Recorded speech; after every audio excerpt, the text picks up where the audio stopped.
Muy buenos días. Vamos a conversar hoy sobre la medicina griega. La medicina griega la hemos dividido en tres partes. Medicina griega arcaica, también llamada homérica, la medicina griega de los filósofos y la medicina griega relacionada con Hipócrates. Se llama homérica porque prácticamente lo que sabemos sobre esta medicina proviene de las obras de Homero. Aquí está Homero, que vivió 8 siglos antes de Cristo. Este es un busto que se encuentra en el Museo del Louvre, en París. Y sus obras son la Ilíada y la Odisea. Son obras que hay que leerlas porque tienen un gran contenido espiritual y porque nuestra cultura prácticamente sale de ellas, se fundamenta en ellas. Homero era un poeta ciego y aquí lo vemos en este cuadro que se encuentra en el Museo de Artes Plásticas de Moscú, el Pushkin, llamado Pushkin también, donde él está dictando sus obras, precisamente porque era ciego. Este es un cuadro del pintor Pier Francesco Mola, realizado en el siglo XV, así que es muy antiguo, muy antiguo. El filósofo Engels, Friedrich Engels, filósofo alemán, uno de los que trabajó con Carlos Marx en todo lo que tiene que ver con la teoría del socialismo y del comunismo, él decía, todo lo nuevo es algo viejo, porque todo ya lo sabían los griegos, habían hablado, habían vislumbrado las tesis, las teorías, las filosofías. De manera que cuando nosotros pensamos que algo es nuevo, ya está escrito hace cientos, miles de años. Grecia abarcaba muchos pueblos, porque eso es lo que se llama la cultura helenística. Es decir, las ideas griegas se extendieron más allá de las fronteras de su propio país. Y eso pasaba hace 3000 años. Actualmente Grecia es un pequeño país de 130.000 kilómetros cuadrados, 10 millones de habitantes, y su cuna, que también se llama cultura micénica, data de más de 1600 años antes de Cristo. Y repetimos, este es la fuente de la cultura occidental. Este país es la fuente de la cultura occidental. Esto es Micenas, en Grecia.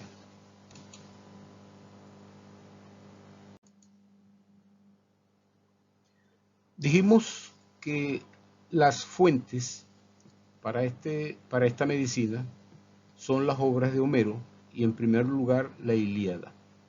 En primer lugar la Ilíada.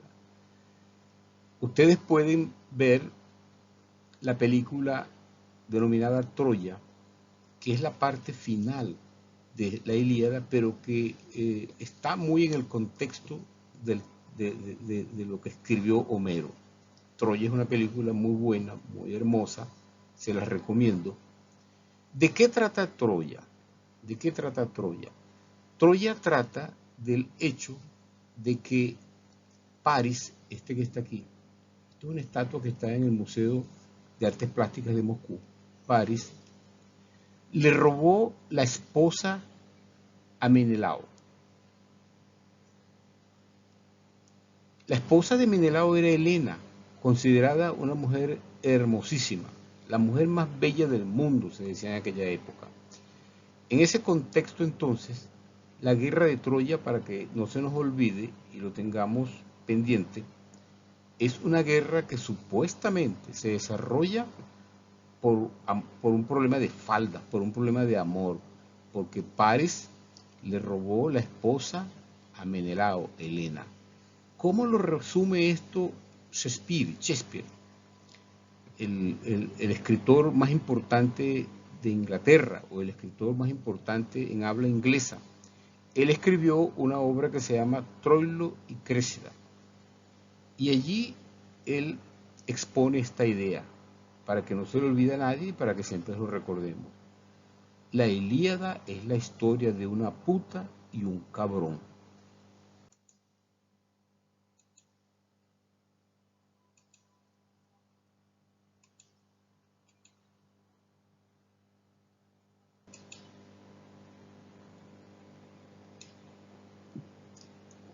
Existió un personaje,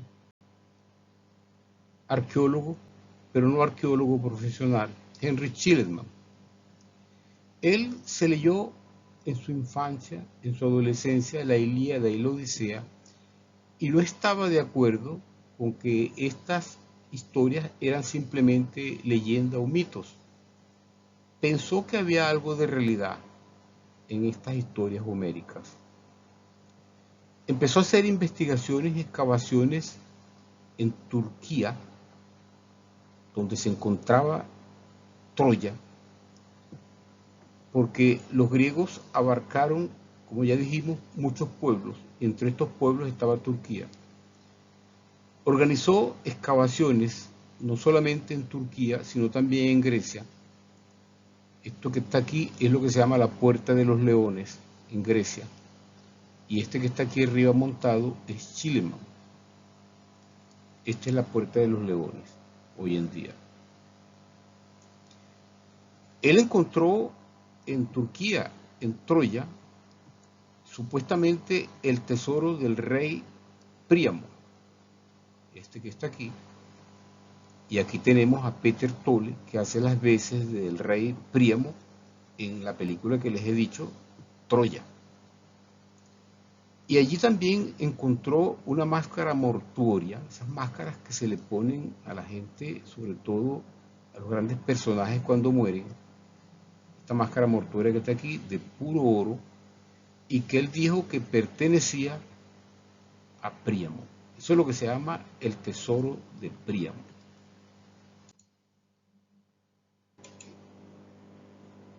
Ahora bien, vamos a recapitular. La guerra de Troyas es entre Grecia y los troyanos. Grecia representada por Micenas en aquella época. Agamenón es el hermano de Menelao. Menelao es el señor a quien Paris le robó a Helena. Esto que está aquí es la tumba de Agamenón en Micenas. Schliemann encontró el supuesto tesoro en Troya. Él encontró la ciudad de Troya. Pero todo este tesoro, él tenía que entregárselo a Turquía, pero no lo hizo. Se lo llevó a Alemania y allí fundó un museo con todo este tesoro. En 1942, ya la guerra mundial había empezado, la Segunda Guerra Mundial, los alemanes entraron a Rusia y saquearon muchos tesoros de muchos museos rusos. Por eso cuando la guerra termina en 1945, el 9 de mayo de 1945, cuando los rusos entran o toman Berlín, ellos se llevaron este tesoro para Moscú. Por mucho tiempo no se sabía. Después de la Segunda Guerra Mundial desapareció el tesoro, pero después se supo que estaba en Moscú y precisamente en el Museo de Artes Plásticas de Moscú, llamado Pushkin. Yo tuve la oportunidad entonces de ver el tesoro de Príamo, este tesoro que descubrió Schliemann, que por esas casualidades de la historia de Turquía, de Troya, pasó a Alemania, y de Alemania, por circunstancias de la Segunda Guerra Mundial, los rusos, vamos a decirlo así, en venganza, se lo llevaron para Moscú porque le habían expoliado también sus tesoros. Este es el Museo de Artes Plásticas de Moscú. Aquí está parte del tesoro de Troya. Aquí también se ve. Pero hay una cosa curiosa. Schliemann estaba casado con una joven griega de nombre Sofía o Sofía. Y él decía que su esposa era hermosísima como Helena y le colocó todo el tesoro de Troya para que lo luciera.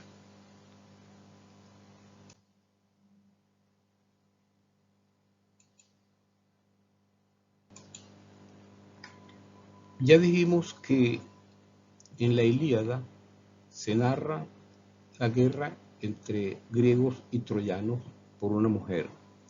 Y lo que vemos en la película es la última parte de una guerra que dura 10 años.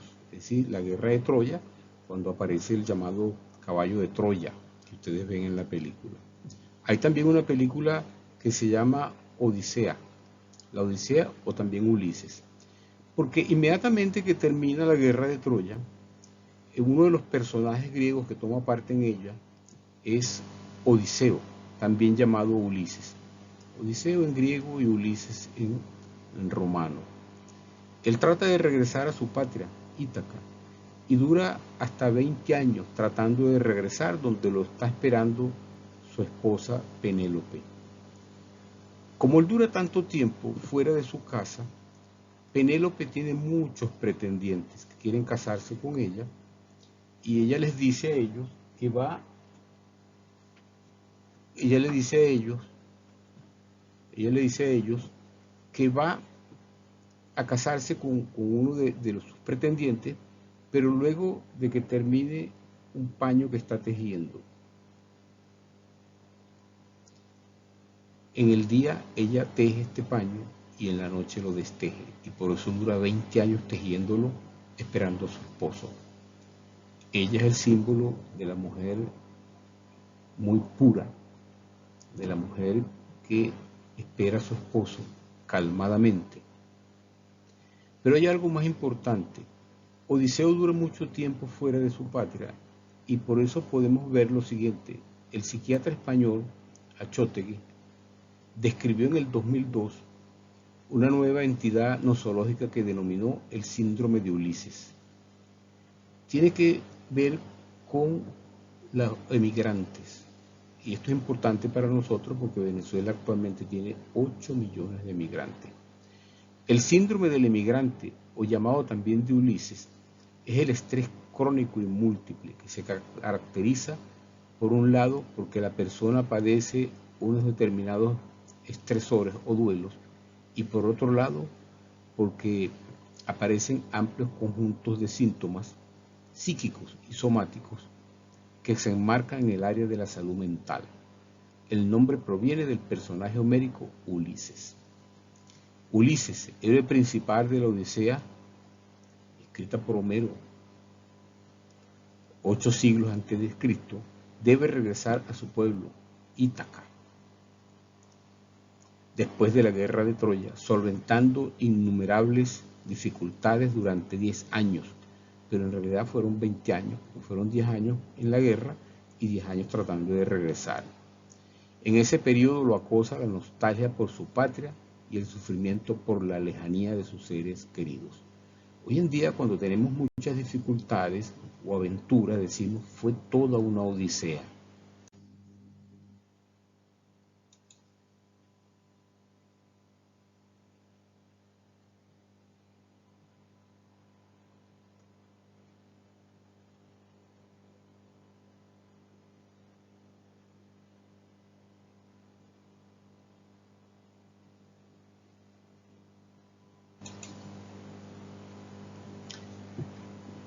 Además del síndrome de Ulises, que parte de la idea sobre la odisea, el síndrome de Ulises aquí lo tenemos, que es todo el sufrimiento que tiene un emigrante.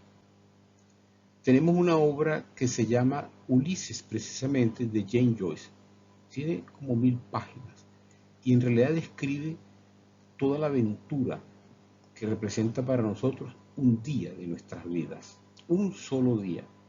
Y esta aventura tiene que ver con los diálogos internos, los pensamientos. Nosotros estudiamos, trabajamos, manejamos, caminamos, pero el pensamiento nunca cesa e incluso continúa hasta en los sueños.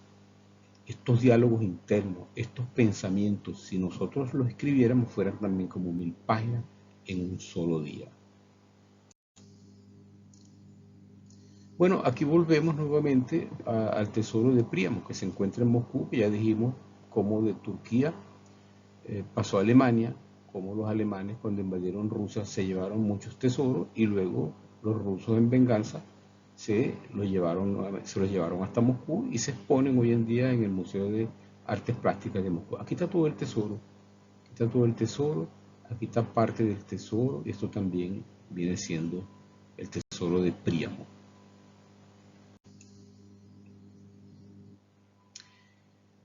Continuamos entonces con la medicina antigua que se relaciona con Asclepio, que es el dios de la medicina. A nosotros nos llaman los hijos de Asclepio. Esto metafóricamente en la literatura, entonces entró un hijo de Asclepio, es decir, entró un médico. Está Asclepio, que se le representa con una serpiente y un báculo, un palo. En el Asclepio vivía o estuvo en Epidauro, que es uno de los asclepiarios o templos que se le dedicó a Asclepio. Aquí está, es una especie de teatro. Esto se relaciona, lo de Asclepio, se relaciona con el teatro. Nosotros cuando vemos una película, cuando vemos teatro, hacemos catarsis, es decir, espiritualmente nos desahogamos. Nos desahogamos cuando vemos una obra o un héroe y el héroe triunfa, entonces nosotros también nos desahogamos. Yo les recomiendo a mis estudiantes leerse los famosos consejos de Asclepio, leérselos en silencio, en soledad, y si luego aceptas estos consejos, puedes hacerte médico, porque eso es la profesión que te corresponde. Uno de los héroes fundamentales griegos que aparece en la guerra de Troya es Aquiles, el de los pies ligeros. Corría, y ustedes los ven, cómo Aquiles aparece en la película de la guerra de Troya, cómo usa la lanza a medida que va corriendo, Aquiles fue educado nada más y nada menos que por el centauro Quirón, uno de los, podemos decir, semidioses médicos, y de ahí de Quirón viene la palabra cirugía, porque era muy diestro con sus manos. Nosotros utilizamos esto del centauro en la guerra de independencia. José Antonio Páez, que corría con un caballo y al mismo tiempo usaba su lanza, se le llama el centauro del llano. El centauro del llano. ¿Qué pasó con Aquiles? Su madre quería que él fuera invulnerable y por eso lo sumergió en unas aguas sagradas de la laguna Estigia. Pero cuando lo sumergió, lo hizo por los pies. Lo sumergió, todo el cuerpo fue invulnerable, pero menos los pies. Y por eso él muere cuando lo hieren por los pies, por los talones. Y ustedes estudian en anatomía lo que se llama el tendón de Aquiles. Y también se dice, esa persona es muy fuerte, pero yo conozco su tendón de Aquiles, es decir, la parte débil que tiene. Repitamos entonces, la madre lo sumergió en la laguna Estigia para que él fuera invulnerable, pero lo tomó por los pies y esta parte no fue cubierta por las aguas sagradas y quedaron, como se dice, a la intemperie de cualquier ataque. Por aquí es que atacan a Aquiles y por aquí es donde muere, y de allí en anatomía hablamos del tendón de Aquiles. Nosotros tenemos un personaje en la guerra de independencia, Juan José Rondón. A él le dan un lanzazo en uno de los talones y le da tétano y muere de tétano más tarde, muere de tétano, y a él también se le llama el Aquiles del llano. Asclepio tenía varios hijos, todos relacionados con la medicina y que aparecen en las obras homéricas. Macaón era el dios de la cirugía, aquí está. Podalirio es el dios de la medicina interna. Higía, que ahí viene la palabra higiene, diosa de la sanidad, y Panacea, la que curaba todo. Y hoy en día nosotros decimos, eso es una panacea, una especie de medicamento que sirve para todo. Eso no es real, no existe tal medicamento, pero mitológicamente se habla de una panacea. O alguien dice, yo tengo la panacea para eso. La mitología está muy relacionada con la medicina. La terminología de nosotros, médica, proviene de esta historia de la medicina en la Grecia antigua. Tenemos a un personaje, Apolo, A él le cortan el cordón umbilical en un sitio que se suponía era el centro de la tierra, el ónfalo. Aquí está en Grecia, el ónfalo. El centro del cuerpo, de nuestro cuerpo, del cuerpo humano, es el ombligo. Y cuando hay una inflamación del ombligo, se le llama onfalitis. Aquí tenemos una inflamación que prácticamente o más se ve en niños, pero también se ve en adultos, porque a veces hay adultos que se bañan y no se lavan el ombligo.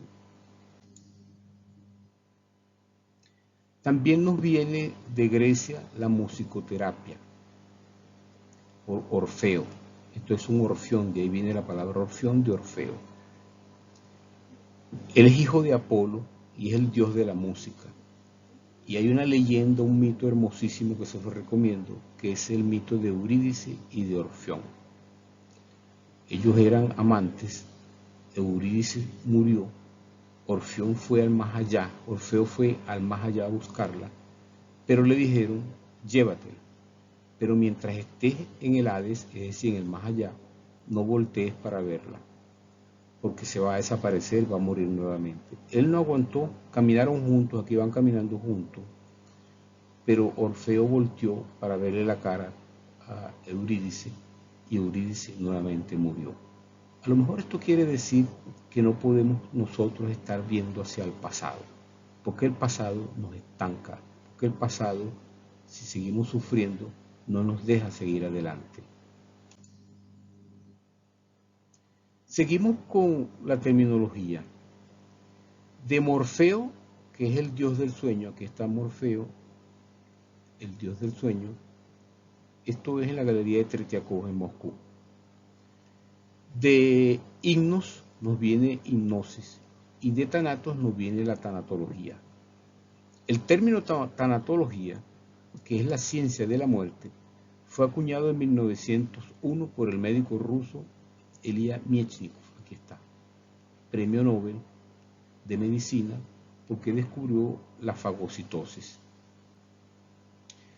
El sueño es el mecanismo fisiológico de reparar nuestras energías y la manera filosófica de prepararse para la muerte. El sueño es una cuota de la muerte. Cuando nos despertamos podemos hacernos una pregunta: ¿y dónde estaba yo? En ninguna parte. Y hacia allá vamos. Una de las cosas importantes que aparece en esta medicina arcaica griega es la dietética. Esto parece una nimiedad, algo sin importancia, pero sin embargo sí la tiene, y esto costó vidas demostrar que los alimentos son muy importantes. Eso que decía Hipócrates, que el alimento sea tu medicina y que tu medicina sea tu alimento, costó vidas por lo siguiente. Se descubrió el colesterol en las primeras decenas del siglo XX. Se asoció a las enfermedades cardiovasculares. Este descubrimiento lo hizo un ruso, un médico ruso, Anichenko, y él lo relacionó con las enfermedades cardiovasculares. En 1952, Laurence Kinsel descubrió que una dieta rica en vegetales baja el colesterol, especialmente el llamado colesterol malo. Sus colegas lo tildaron de loco y en el hospital donde aplicaba sus dietas a los pacientes lo cerraron o le cerraron las puertas para que no continuara gastando dinero en una investigación inútil. Kinsel, derrotado y deprimido, se suicidó junto a su esposa. Para que ustedes vean lo que decía Engels, los griegos hablaban de que la dieta era muy importante para conservar nuestra salud, pero costó una vida como la de Kinsel y su esposa, que trataron de demostrar que esto era importante y el mundo no le creía. Costó entonces vidas. Otras cosas que se habla en esta medicina arcaica es de la importancia del ejercicio. Ustedes pueden ver en muchos gimnasios estas palabras: mens sana in corpore sano, mente sana en cuerpo sano. Esto lo dijo un romano llamado Juvenal en sus libros denominados sátiras. Cuando caminamos, cuando hacemos ejercicio, conservamos la salud en primer lugar. En segundo lugar, sobre nuestra mente aparecen muy buenas ideas. Y en tercer lugar, nuestro humor cambia hacia las ideas positivas. Es por eso que Nietzsche, un filósofo alemán, dijo: no creo en los culos de piedra. Los culos de piedra no producen ideas. Cuando él decía culo de piedra, era la gente que no caminaba, que no se movía, que quería estar en una pose sentada y no hacer nada. Él dice: el que no hace nada, el que no se mueve, no produce buenas ideas. Otra cosa muy importante que se ha detectado es lo que se llama versoterapia. Es decir, leer versos puede ser positivo para nuestra salud. Según se estableció, un estudio científico en Alemania y Suiza aporta nuevas evidencias sobre las virtudes del arte. Los versos de Homero son medicina para el corazón. Los poemas del clásico griego no solo tranquilizan el alma, sino que también tienen efectos beneficiosos sobre el ritmo cardíaco y pueden contribuir a bajar la tensión arterial, la hipertensión. Esto lo afirmó el profesor César de la Universidad Weiden de Alemania. Los hexámetros homéricos favorecen la uniformidad de los latidos y ayudan a que el cuerpo encuentre su propio ritmo, resumió César, miembro del grupo de investigadores de dicha universidad y de la de Berna, cuyos resultados fueron presentados en aquella época. El profesor recomendó aplicar terapia de los hexámetros, es decir, leer a Homero provoca, induce calma espiritual y esa calma espiritual se refleja en nuestra salud. Bueno, será hasta la próxima, estimados muchachos, cuando continuemos con la medicina en